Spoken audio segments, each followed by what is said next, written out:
If you're an entrepreneur or business owner looking to get more sales through LinkedIn, I'm going to walk you through my entire strategy on how I get leads, how I get sales, and how I have really big online events with hundreds or thousands of people in attendance. So I've had really large events on LinkedIn before. This event had over 1,000 people sign up for it and hundreds of people in attendance. I've held many events with hundreds or 1,000 plus people signed up for them. And I've had over 200 people show up live to one of my sales presentations and have closed over $20,000 in business just through this single strategy alone. So it is very, very effective at converting and attracting new clients. And this is the entire process I'm going to walk you over today: adding connections, creating your event, inviting people to the event, sending out reminders in the proper way, how to do your presentation, how to present your product, and then how to follow up with people. And this is something that I do on a regular basis, on a monthly or weekly basis. So if you're looking for a consistent process, something that you can do continuously to generate leads on a consistent basis, this is a great strategy for that. Now, this LinkedIn strategy is a part of a larger process, which I call my circle sales process. So this is going to get you a large way of the way there. But if you want to learn more about my circle sales process and every single step,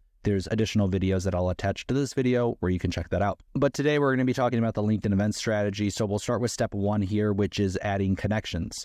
So on LinkedIn, there are two types of relationships. There's followers and connections. So a connection on LinkedIn is if you connect with somebody on LinkedIn and they accept your invitation, you become first-degree connections. This level of connection implies a direct and immediate link between you and that person. You can see each other's full profiles, message each other directly, and share updates and content with one another. It represents the closest level of professional connection on the platform. Now, there's also something called followers. Followers is different than connections. A follower is someone who subscribes to your updates without being directly connected as a first-degree connection. Followers can see your public posts and any updates, but you don't have the same reciprocal access to their profiles as you would with a first-degree connection. It's a one-way connection where they receive your updates, but you may not see theirs unless they become first-degree connections with you. So what does that mean? Well, here's a representation of a connection. You both are connected. You can both see each other's content. You can both message each other. Followers, this person follows this person, meaning that they're not going to be able to direct message each other back and forth. This person will see this person's content, but this person will likely not see this person's content. Now, to follow somebody, you can click here. And then to connect, you have to click more and then click connect. So you want to be building your connections more than your followers. Following people doesn't really do anything except being able to see their content. So somebody who you may want to follow is like a celebrity or an important business person. But if you want to sell somebody, you should go through the process of clicking on more and then clicking connect if you don't see the connect button. Now, like I said, on LinkedIn, there are a couple of different types of connections, the followers and the first-degree connections, but within connections, there are three different levels of connection. So the first is the first-degree connection. We talked about that. These are like friends on Facebook. They're directly connected with each other and they can message each other. Now, there's also something on LinkedIn called a second-degree connection. A second-degree connection is like a friend of a friend, okay? So I'm connected with this person, and this person is connected with this person, this second-degree connection. Well, I'm not actually friends with this person, but this person is my friend's friend. Now, on LinkedIn, there's also something called a third-degree connection. A third-degree connection is they're not my friend, they're not my friend's friend. They may be my friend's friend, or they may not even be my friend's friend. They may be completely outside of my network, okay? And so a good way to visualize this is here's me. Here are all my first-degree connections, all the people I'm directly connected and friends with on LinkedIn. Outside of this are my second-degree connections. These are people that are friends of my friends. Now, third-degree connections, they may be connected to a friend of a friend of a friend, or they may be just completely outside of my network and over here in the ether, and like I said, completely outside of my network. Okay, this is just important to understand so you understand what you're looking at and who you should be connecting with on LinkedIn. Now, how do you build these connections on LinkedIn? Well, what I would do is I would come up to the search, and in the search, I would type in my target customer, okay? Who is my customer? Let's say in this situation, your customer is a coach or a consultant. So what I would do is I would search coach. Then what I would do is when I search coach, it's going to search all the different genres or categories on LinkedIn. I'm trying to find people, so I'll go ahead and select people. Then what I can do is I can select a second or third degree connection. Since we're trying to build our connections, we obviously want to connect with second and third degree. If we connect with first degree, those are people we're already connected with, okay? So we're trying to build our connections, so you can do second and third degree. Or if you don't see that option, you can click up here and then you can click on second and third degree connections. Once you've selected those categories, the people will show up and you can start connecting with people here. And I'm going to do a quick demo of that live on LinkedIn just to show you how I would do it. So I'm here in LinkedIn. I'm going to go ahead and type in my target market, which is coaches. I'm then going to click up here where it says people. I'm going to click on people. Then you'll see it starts giving me people here. What I can do is I can make sure that I'm just only looking at second and third degree connections. I click show results, and then I can start looking at profiles. The way that I do this is I'll right click on their name and open it in a new tab, and I'll just go down the line here and I'll open up a number of profiles in a new tab. Okay, and this is just one of the ways to find new connections by searching your target audience, coming to this page, and then opening up tabs. Now what I want to do is I want to go to their profile. And this is an important part that a lot of people don't understand or miss. Yes, our target audience is a coach, but also our target audience is somebody who uses LinkedIn. So if I look at this person's profile and they haven't logged in 9 months and they don't use LinkedIn, sending them a connection request isn't going to do me any good because they're not even using the platform. So the first qualification is that they actually use LinkedIn and they're active on LinkedIn. Because you only get a certain number of invitations per week, it's about 100 invitations per week. And if you're wasting those invitations on inactive accounts, you're not going to grow as fast as you could. So what I will do is I will come to this person's account and I'll look at it and I'll see, okay, is there any activity in their activity tab? And this person actually has 0 activity. I can do show more and see when's the last time they may have posted. And it looks like the last time they posted was maybe 3 years ago. So this is not a good connection and not somebody I want to connect with. I'll go to the next profile. Again, I'll look at their tab. And on this person, I can see that they've actually done a post 23 hours ago. So this person is active on LinkedIn. It looks like they're in my target market. So I'll go ahead and I can click connect here. Okay. So if you don't see the connect button, if you see a follow button, then you have to click on more. But since the connect button is right here, I'll go ahead and click connect. Now it will say you can customize your invitation. Would you like to add a note? Personally, I do not ever add a note. I just click send. And the reason that I do that is because I don't need to send that person a message right away because there's really nothing to send them a message about yet. But later I'll show you how to send them a message and when it's appropriate to send a message. So I'll just go look through a couple more of these accounts. Again, I'll look down here in the active tab and this person is active. So I'm going to go ahead and click connect. I'll do a couple of more here. Here's a person's account. They haven't been active in 10 months. That's not a good connection. Here's another person's account. They haven't been active. I'm not going to connect. Here's another person's account. They haven't been active in 4 months, so I can check out some other things. Looks like this person isn't very active, so I'm not going to connect. Let's check out this person. Okay. Looks like they were active 41 minutes ago. Wow, this is a good connection. I'm going to go ahead and connect. So that's an overview on how to add connections. There are more ways to discover and find people on LinkedIn, but we'll save that for future videos. The next thing that I want to talk about here is creating your event. So event marketing on LinkedIn is one of their best features. And this is how to create an event on LinkedIn. When you're on your homepage, you can scroll down. You can then click on the plus sign to create an event. They'll ask you, the first thing is to upload an image. You want to make sure the aspect ratio of this image is 16:9. That's just a standard TV screen aspect ratio. So whenever you're creating your image, just make sure it's that aspect ratio exactly. Then what you want to do is choose the format of your event. I always do online events. This is how I can get 200 people to the event, is by having an online event as opposed to an in-person event. Then what I do is I choose external link. And I choose external link because I want the meeting to happen on Zoom. And I can talk later of why having it on Zoom is a good idea. The next thing I want to do is I want to give my event a name. I then want to give it a time. And I recommend making your event in only between 1 and 2 hours maximum. If you do anything longer than 2 hours, what's going to happen is it's going to create this really big event on people's calendars. They're not going to like that, and they're probably going to delete the event. So just make your event 1 to 2 hours, and then it will just take up a small amount of space, and people will be more likely to keep it on their calendar. The next thing you want to do is enter in your external event link. If you are hosting it on Zoom, this is where you're going to put your Zoom room. This is where you're going to put the Zoom link, the Zoom URL that you'll be meeting on for this online event. Then what you want to do is you want to add your description of the event, tell them what it's about, what time it's at, where it's at, and what you're going to be doing in the event. That's what you put in your description. Then what you want to do is you want to add a speaker. I am the speaker at this event, so I'll add myself. Then I click next. Now this is important. On the event, you need to actually create in a post. So what I do is I just copy and paste my description, and that will actually activate the event and post the event publicly. So make sure to complete this step. And what I do is I just copy and paste my description here, and that is my post. And I'm going to walk through the process live right now of actually how to create the event on LinkedIn so you can see exactly how I do it. So I'm going to create an event in LinkedIn here. I can either scroll down and I can click right here, or I can even create in the post tab by clicking on the post and then by clicking create an event. Okay. Like I said, they're going to ask for a cover image. So I'll go ahead and find a cover image. So I've uploaded my cover image. Then I'm going to click apply. Then what I'm going to do is I'm going to select the event format, which is going to be an external event. I'm going to give the event a name, which is going to be YouTube Circle Mastermind, social media for entrepreneurs. So that's the name of my event. I'm then going to choose the time of my event. This event is December 20th at 1 p.m. Mountain Time, and it's 1 hour long. And then I want to put in my Zoom link, what Zoom room I'll be using for that event.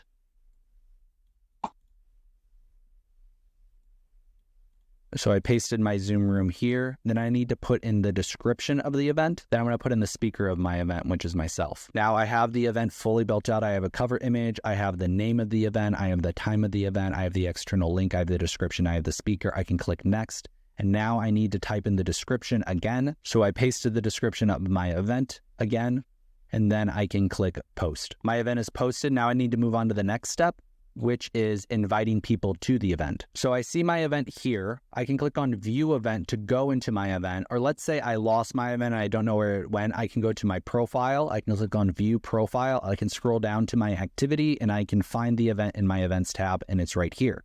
So I'll go ahead and again and click into the event. Now I need to invite people to the event.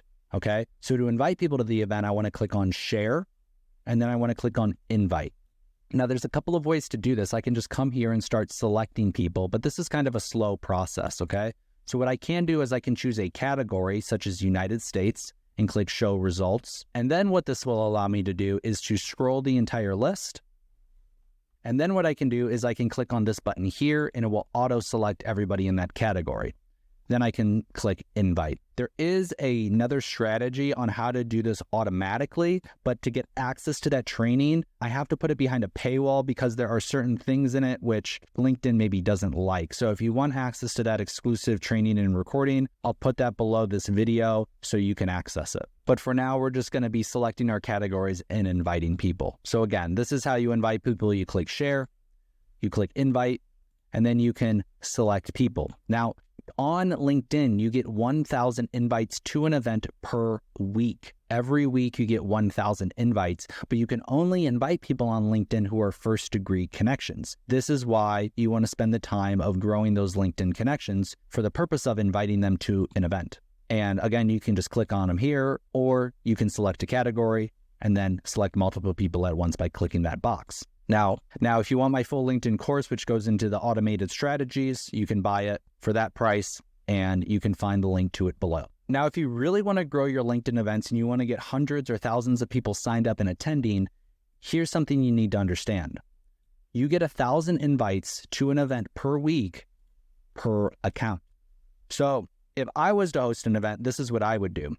I would use my 1,000 invites every week, okay? But I would schedule my event about 3 weeks out. That means I can invite 3,000 people. If I start today, I can invite 1,000 people, 1,000 people, 1,000 people up into the day of the event. That means I can invite 3,000 people from my singular account. Now, what if we had more accounts or we did an event with other people? If we just use one account, then we're sending out 3,000 invites. If we're using 2 accounts, we're sending out 6,000 invites. And if we're using 3 accounts on LinkedIn, we could send upwards to 9,000 invites if we schedule the event 3 weeks out. Reminding you, this is how I would do that strategy if you wanted to get a lot of people at the event is, okay, we have our first degree connections, okay, we have our second degree connections, right? And we have our third degree connections. So if I was having an event with 3 other people, what I would be doing is not adding people who are second degree connections. And the reason for this is, let's say all 3 of us are working together to promote an event, and we're adding people who are second degree connections, well, what's going to happen is eventually, once we connect with all those second degree, they're all going to become first degree connections, and we'll be inviting all of the same people. I call this flying planes in the same direction. If we're targeting all the same people and we're flying in the same direction, we're going to reach all the same people. We're going to arrive in the same spot. What you should do instead is add third degree connections only. Only connect with third degree connections because they're going to be outside of the network and you're not going to cross pollinate, or you're not going to start adding all the same people. I call this sending planes out in different directions so you reach different places. Then what you can do is you can all work together, grow these third degree connections, and then use those third degree connections and then invite them to a singular event. So the key is here is that you're sending out unique invites. You're not overlapping invites or inviting the same people. And this is how you invite 9,000 people to an event. And this is really important if you want to, grow, like I said, grow these events really, really big. The next thing that you want to do is you want to send reminders out. So once 1,000 people or however many will sign up for your event, a couple days prior or even upwards to a week prior, you want to start sending out reminders that this event is coming up. So there's two ways to do that: through the direct messages on LinkedIn, which I'm going to demo here, or through their email addresses. So through direct messages, you can come to your event, you can click on networking, you can scroll down, and at the bottom here, you'll see it says see all. Okay. Once you click see all, you'll be able to look at all these people's profiles. And if you're a first degree connection with them, you'll be able to invite them. Now, if you're not a first degree connection with them, you're not going to be able to send them a direct message unless you have LinkedIn Sales Navigator or if they have a special permission on their particular profile. So you might actually have to send them an email. How do you get their email address? Well, there is a method of doing this, but I teach it in my LinkedIn course. So if you want access to that LinkedIn course, you can click below this video if you want to find out how to get everybody's email address through LinkedIn to send those reminders. Now it's the day of the event. Now you have to do your presentation in front of this room full of maybe 50 to 200 people. How do you give that presentation? Well, I coach people and I help people develop sales presentations, but some quick tips are I absolutely 100% recommend you do it on Zoom. Don't use Google Meet. Don't use any other platform. Use Zoom because everybody already has Zoom downloaded on your computer. And if you're recommending another platform that people have to log into or create another account in, you're going to lose a lot of attendees. So use Zoom, and Zoom is also good at handling large groups of people. You might have to upgrade your account depending on how many people you have, but use Zoom and pay for a subscription if you need it. Then on that Zoom call, you're giving your presentation, you're presenting your slide deck, okay? And there's a whole science and strategy on how to present. And if you need individual help with that, you can schedule a time on my calendar below. But you want to give a really amazing sales presentation. And here are some recommendations on creating a sales presentation. One is improve it over time. It's not going to be perfect your first time. You have to present this multiple times and just work on improving it over time. Some of my slide decks are over 200 slides long. That's not something you create in a weekend. It's something that you create over months and months and months. I would use many pictures. Don't wait until the end to sell. Some people, they have a presentation and then they wait till minute 59 out of a 60-minute presentation to ever mention their product. I'm mentioning and I'm making sales within sometimes the first 10 minutes of the presentation. But you have to know how to structure a presentation in order to make sales that quickly through an online event, okay? The last thing that I would do is add a faded background image like that.